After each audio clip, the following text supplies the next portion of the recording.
constituency. I am a young, dynamic, experienced, educated person who's still able to understand and relate to the ordinary person, the ordinary man and woman on the street.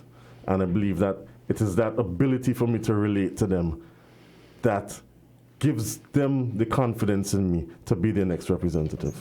Well, I know you started speaking about your rival a little bit earlier on, but you are going up against a veteran politician who has been in Parliament for quite a while, Marcella Liebert.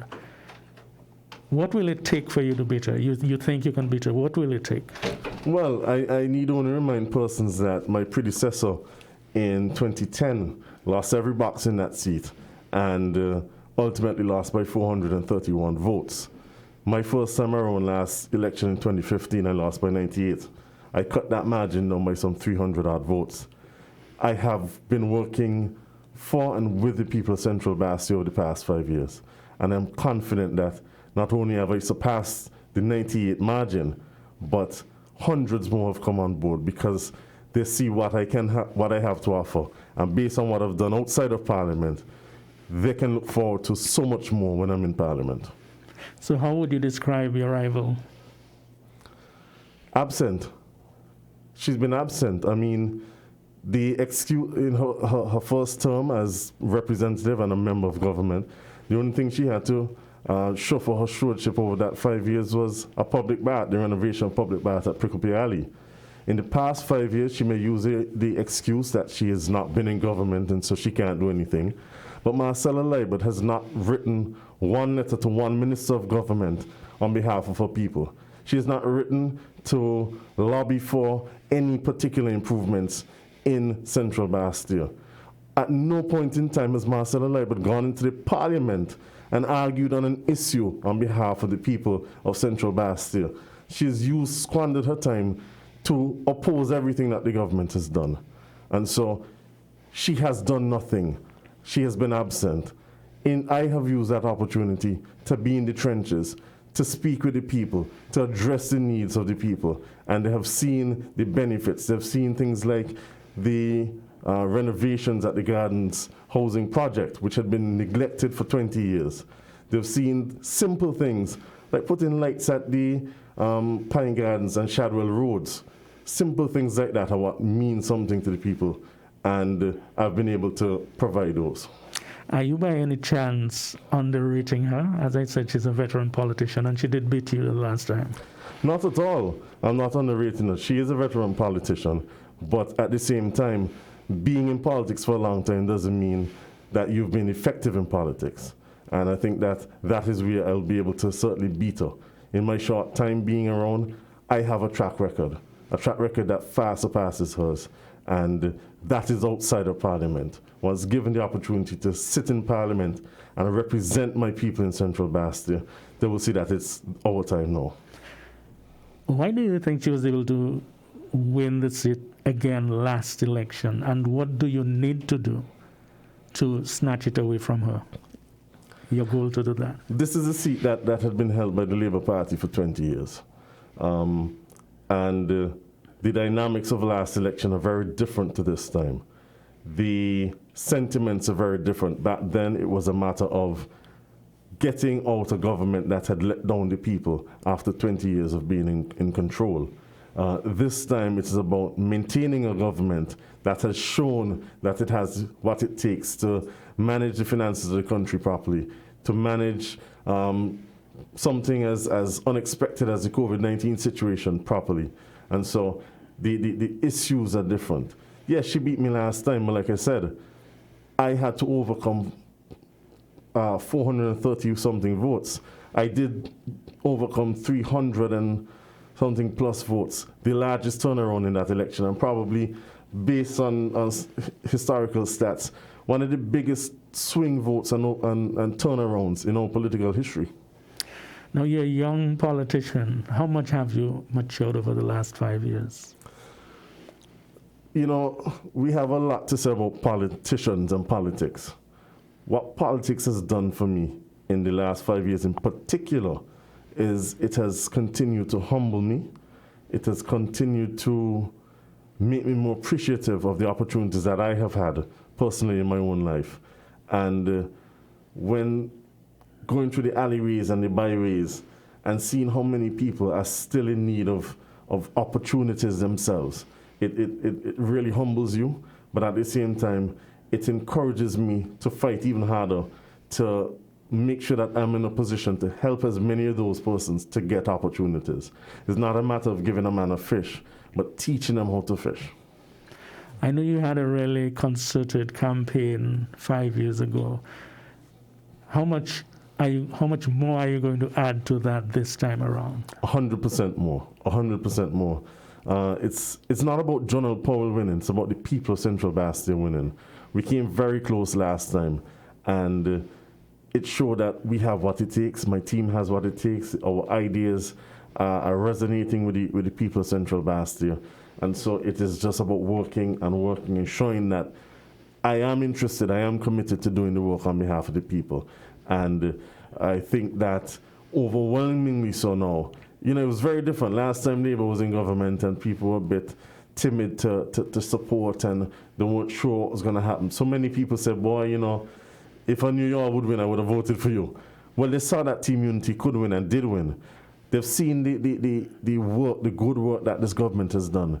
They've seen my presence. They've seen all the other things. They've listened to my plans, you know, things like the boardwalk at Irish Town Bear Road, the football facility at Pine Gardens. Well, why don't you go into some detail in terms of the plans that you have for constituency number 2? Sure. Well, I start off with the boardwalk, which seems to be the largest in terms of capital projects that I'm proposing right now in Central Bastia. And what that is, it is part of an overall redevelopment of the Irish Town Bear Road, or the Irish Town area, Bear Road in particular. And so we have seen over the last 5 years renovations, well, the construction of a new ferry terminal. We have seen the renovation of the West Bus Terminal, which is about to be completed. And my vision is to add to that. So first on the agenda is a boardwalk on the Irish Town Bear Road for a number of reasons. Anybody who lives in that area knows that when we have stormy weather, hurricanes, the water from the bay ends up in persons' living rooms. You have sand in the bedrooms and this sort of thing. The road is undermined. And so the addition of a bear road there would protect those homes and the road from those negative issues. It also adds to just the overall aesthetics of that area. The Irish Town Bear Road is the gateway to St. Kitts via boat. Whether you're coming on a boat on a ferry from Nevis or you're coming on a cruise ship as a tourist, that is the first thing you see. And it is, at this point in time, it requires a lot of help. It's not the nicest view of St. Kitts and Nevis. And so I'd like to improve upon that, as well as improving the standard of living and commercial space there for the residents who own it.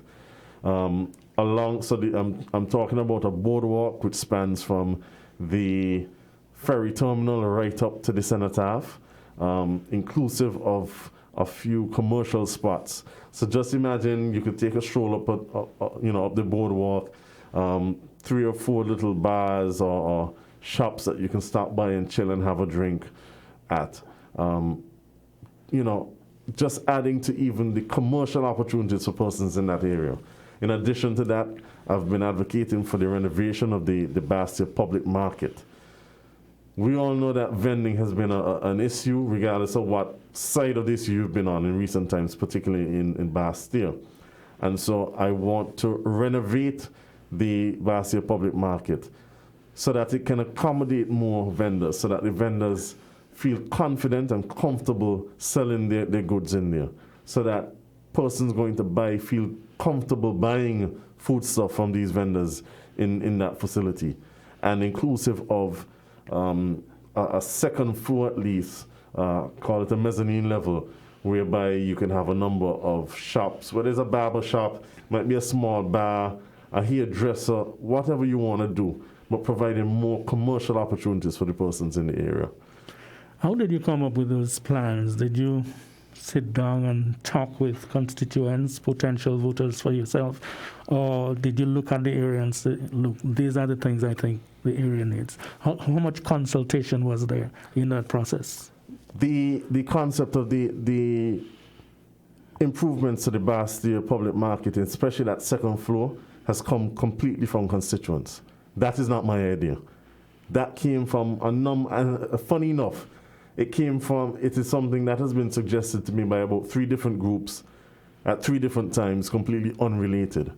So it shows that our constituents have the ability, they know what they want, and they have the ability to express what they want and what they need. It's simply a matter of somebody sitting down, listening to them, and then executing.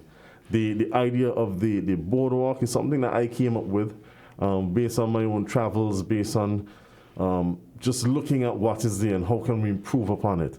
In recent times, the tourism product has been booming, and we've seen an increase in the number of pedestrians walking up the Bay Road, both tourists and locals alike. And so it came to me, this would be a fantastic addition to this particular area. And then it fits all into a larger vision that I have, and which is my priority once I win my seat, which is the redevelopment of Bastille. In particular, the Irish Town, McKnight, Greenlands, Market Street, Soho areas, Dorset, whereby we have somehow come to a position where there's so many abandoned lots, overgrown lots, derelict buildings, which are creating security issues for residents, health issues for residents, and they just look unsightly and dirty. These are areas, especially in a constituency which is so small, and a lot of people don't realize Central Bastille is the tiniest constituency by far. I think it fits 5 times into the next largest one. But it is very dense, it is very popular, it's downtown Bastille. And so we have a situation where we're limited in land space. It means we're limited in the opportunities for young people to own a piece of the rock. We're limited in opportunities for housing. There are no more bungalows or single dwelling houses being built in Central Bastille because of the limited space. They're only townhouses. And so the idea is to utilize these empty lots and derelict buildings. Many of them we've discovered from our research, there's been no house and land tax paid in respect of them. And in a lot of instances, the outstanding taxes surpass the value of the property. And so through the correct legal process, if we can make those properties available for residents in Central Bastille, it creates residential as well as commercial opportunities for them to own land. How do the John Powell plans in constituency number 2 fit into the overall team unity plan, a team unity coalition government? I want to ask specifically, let us say you win, let us say team unity win. How easy would it be to get the resources to implement those plans, to make them a reality? My plans are very consistent with those of the national platform of Team Unity. It's about making the lives of persons better. It's about improving the living standards of persons. And so the Prime Minister has already publicly supported my concept of the redevelopment of Bastille. He has publicly spoken about giving me that support to use Central Bastille as the pilot for the rest of the island, for East Bastille, for West Bastille, and even in terms of rural areas. When you look at the housing project or the housing plan that Team Unity has had over the past 5 years, we have something like over 3,000 housing solutions that persons throughout all the constituencies have been able to benefit from. And so my plan of creating those housing opportunities in Central Bastille is consistent with that. Just recently in constituency number 8, the Housing Minister, the Honorable Eugene Hamilton, would have unveiled a new type of house in terms of, I forget the exact name of the project, but in terms of it's housing, bigger and better, he says? They're most certainly bigger and better. But these are community housing. And he has already indicated that the next set is destined for Central Bastille. These are more opportunities for young men in particular, for persons who live alone, for elderly persons to utilize opportunities. So, for example, there may be an elderly person who, just based on how life has been dealt to them, surviving on the bare minimums of Social Security, nobody to assist them, they have an opportunity to get an apartment, if you like, where they can live comfortably for the rest of their lives. And when the time has come for them to pass on, that is then reverted to the government and made available for somebody else to utilize in a similar way. So these concepts and ideas are consistent with what Team Unity is doing. The boardwalk, again, consistent with our tourism plan. General Powell is confident. Team Unity is confident. Team Unity says, look, we've done quite a bit of things, and it's there for you to see infrastructurally in other areas as well, legislatively and all of that. Team Unity does have its critics, and the opposition in particular suggests, while the Prime Minister, as Finance Minister, has said several times, as a government, we came up with a lot of surpluses, and this shows economic management, great economic management, and so on. Some people are not buying it, whether the evidence is there or not. There's also a suggestion that the government has been involved in nepotism. They've victimized workers. I'm just mentioning the claims that are being made. Basically, to what extent will those issues play against a Team Unity victory on the 7th of June? I don't think the 5th of June. On the 5th of June. Yeah. I don't think those issues are going to play against us at all. The people of St. Kitts and Nevis can see the issues for what they really are. And the reality is, the evidence is there. The fiscal management of this government is evident.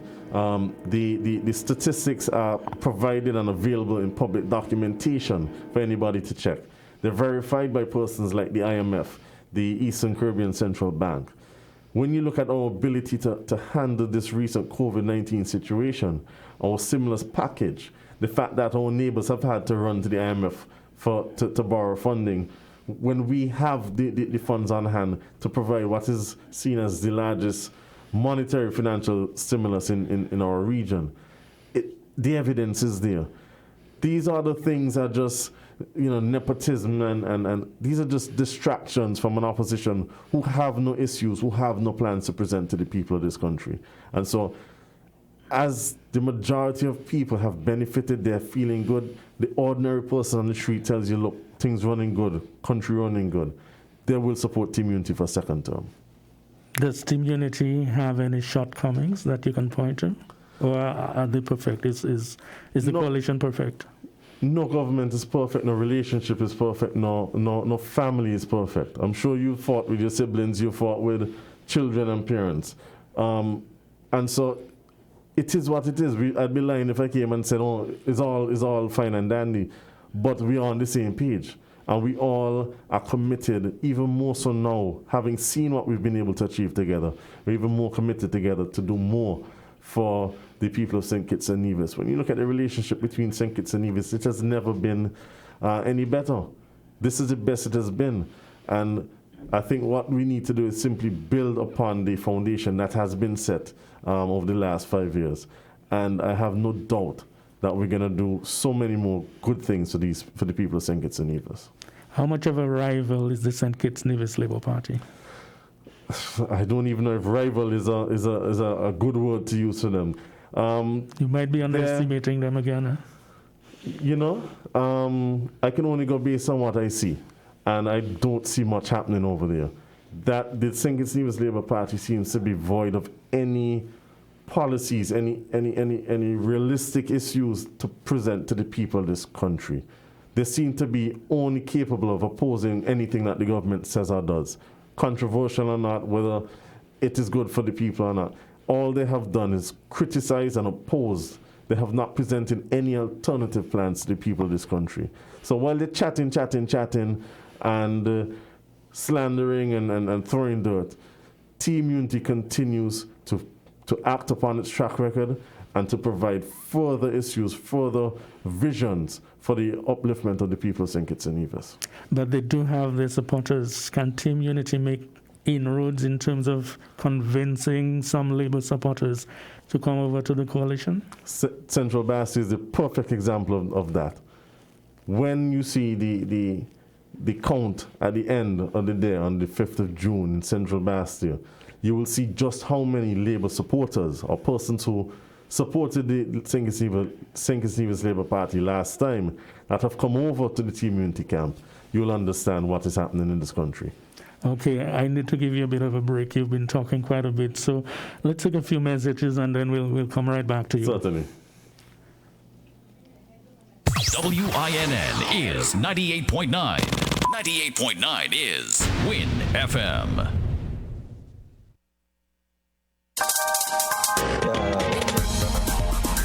We're different.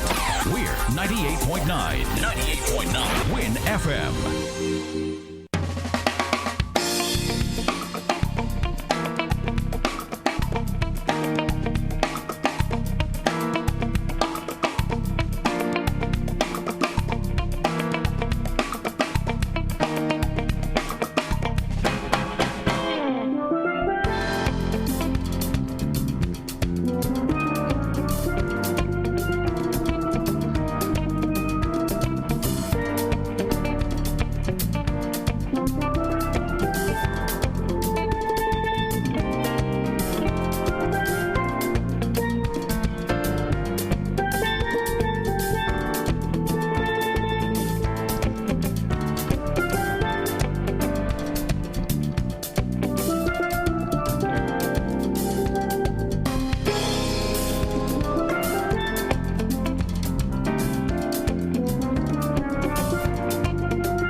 Okay, this is Win FM, and we're having an interview with Ambassador Jonal Powell. I forgot to give you your That's fine. official title. My mother named me Jonal. That's fine.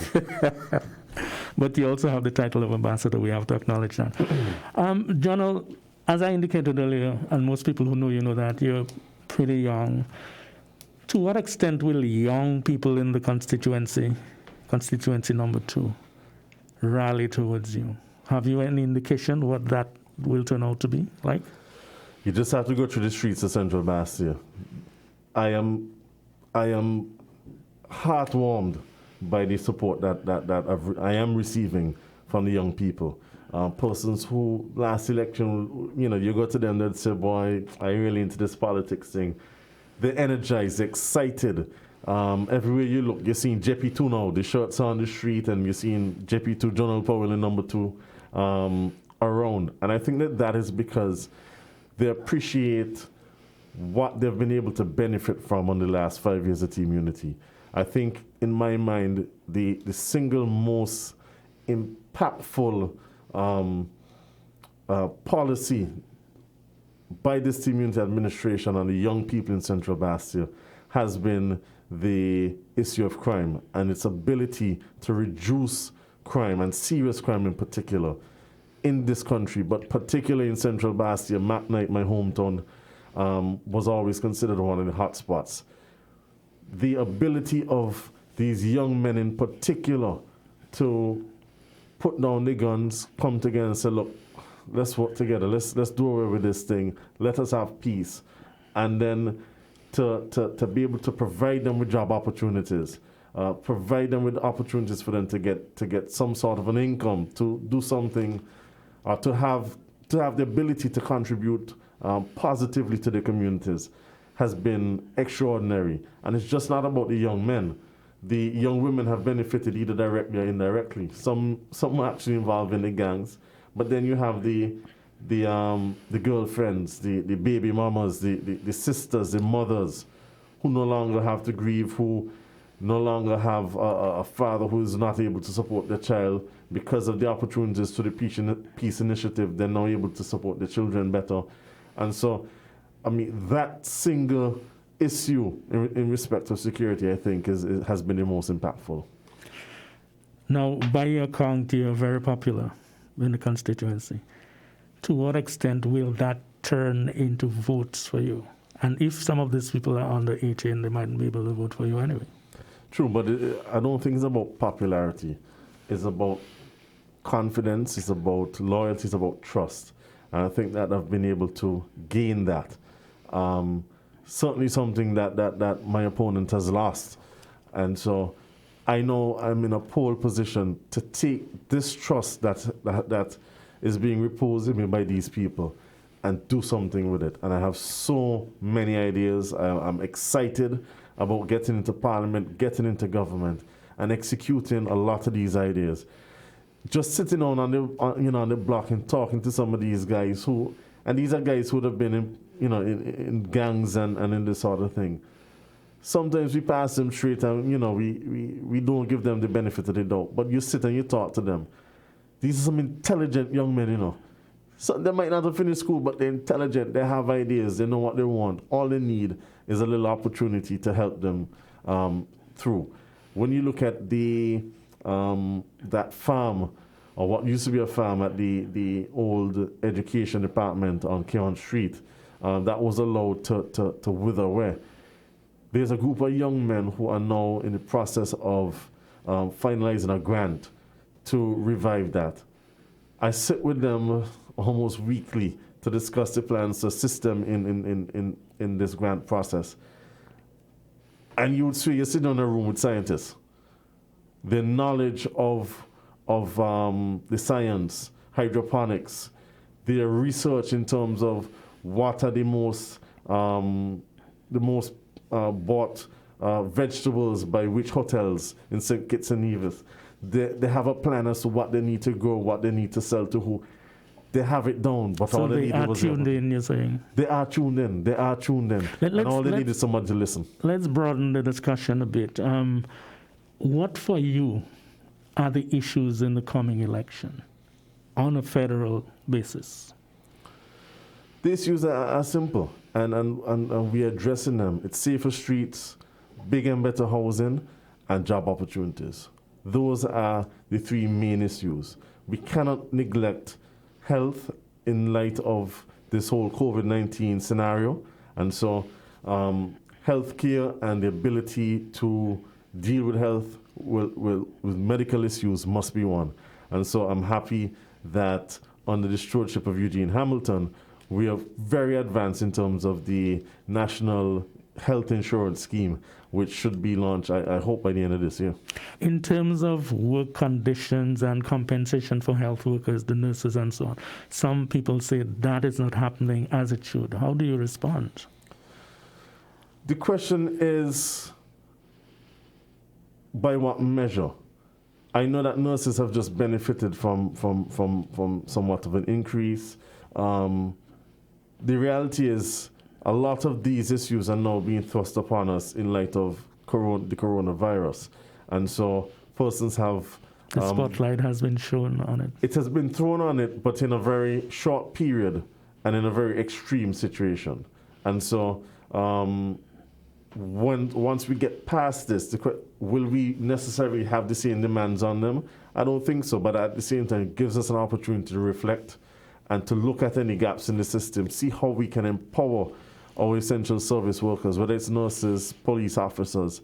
This is an opportunity to really fill those gaps. And so you asked me earlier if Team Unity is perfect. No, it's not. But its ability to address issues as they come up and see the gaps and fill those gaps is what makes up for that imperfection. What about the question of good governance? That has been an ongoing discussion with some critics saying, look, you promised much but haven't done all of that and you should be doing it. There's also the suggestion that the government could be a lot more accountable in a number of areas. It's difficult to get figures, economic figures, and those kinds of things. How do you respond to that aspect of it? Well, I think the figures are there. It's getting to them. Sorry, what's that? It's getting to them. I'm sure they're there somewhere. Right. Getting to them is not as easy as it should be. And this is it. I mean, the government can't spoon feed everybody. We have annually you have the budget address, you have the estimates. All of these are public documents that are made available to the general public. it's about you go to what is the Prince or government headquarters, and you can collect this information. A lot of this information is made electronic. Reports by international institutions are made electronic.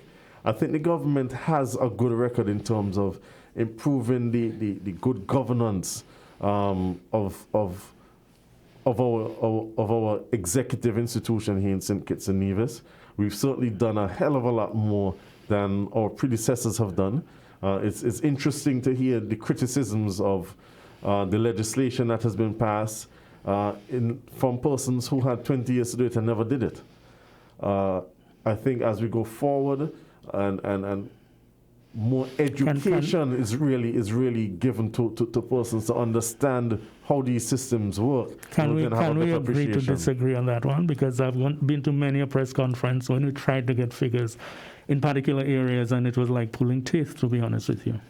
Well, I guess that I can't argue with your experience, but I can tell you the information is there. Okay. All right. Let's move on. And going to go to a subject that may be a little ticklish for you. You had, along with your fellow lawyer, the Tourism Minister, Lindsey Grant, a particular court case that came with a specific result. And one of the things that has happened is Mr. Grant and yourself, I suppose, to appear before a tribunal of 2 judges. What is the status of that at the moment? Well, in relation to the substantive matter, that matter is before the Court of Appeal right now. We have always denied any wrongdoing.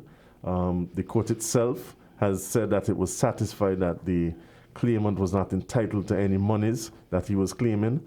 He has received everything that he was due even before the case was instituted. And so that matter is before the Court of Appeal in terms of other orders that had been made. In relation to that particular order, that too has been appealed and is before the Court of Appeal. We maintain that we've done nothing wrong. This case has simply been used as a political ploy to distract persons from the good work that both of us have been doing.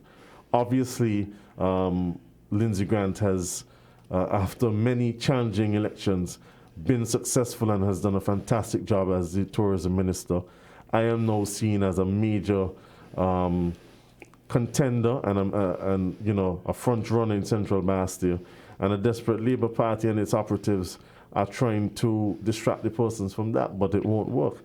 Our records show what we're capable of doing, and we will be successful in the elections. Ambassador Powell, it's not the Labour Party that decided that yourself and Mr. Grant would have to appear before a tribunal. Are you suggesting the judiciary is political? Not at all. I said the Labour Party and its operatives have been using this case as a political football. I'm in no way making any allegations against the judiciary. As a matter of fact, I have faith in the judiciary, and we all know from whether you're a lawyer or not that there's something called a Court of Appeal, and in many instances, first instance decisions are appealed and turned over. I need only refer to the constituency boundaries case of 2015, when it might have taken the Privy Council to overturn the Court of Appeal, but it was done, and so I have faith in the judiciary, and that is why we have appealed the decisions, and we have faith that we will be vindicated of any allegations. But there's some people who feel it having reached the level that it has at the moment, probably yourself and Mr. Grant should pull away from participating in the general election. They feel that matter should be cleared first before you are able to move forward. I've done nothing wrong. I have no criminal charges laid against me. I am satisfied that at the end of the day, the court is going to make the right decision and that I'll be vindicated. And so if you're not? And so what if you're not vindicated? Well, we cross that bridge when we reach it. But it is a civil matter. And there's nothing that bars me from losing. If I lose a civil matter, there's nothing that bars me from running for the election. There's nothing that stops me from carrying out the business of the people. If the people feel any differently about me after that, then that is a decision for the people. But I know that the persons that know me know better than the allegations, and I have their full support. Now, Mr. Grant is not there, but I'm sure you both talk about this matter. Do you feel it is to some extent harming you and harming your chances in the election? I don't think so. Again, it shows the publicity around it, the way that certain persons have tried to twist it and manipulate the issues, shows how desperate persons get when it comes to politics. My people know me, and I'm sure that Mr. Grant's people know him, and they know that we are not the monsters that the monsters are trying to make us out to be. And so I'm confident that I will continue and he will continue to have the support of the electorate, especially going into this election. Okay, back to the election. How easy is it to campaign in the current COVID-19 situation? It is not the easiest. And anytime you have major change, especially as dramatic as this, it makes it even more difficult. There's a question, to house or not to house. I think as long as you abide by the necessary protocols, you're good. But ultimately, you cannot avoid the fact that this COVID-19 situation has made life harder for people. Persons are losing their jobs. And this is not just in St. Kitts and Nevis, this is the world over. And so you realize that the needs of the people are a lot greater than they would have been 6 months ago. And it is good that as a team unity team and based on our platform, we have solutions for the people. We have issues and policies to present to the people to give them hope that they will see this through, and we will all see this through together. Are we likely to see any motorcades, small motorcades, medium, big? Bearing in mind you cannot have crowds gathering because we want to keep COVID-19 away. Motorcades don't win elections, and so that is the last thing on my mind.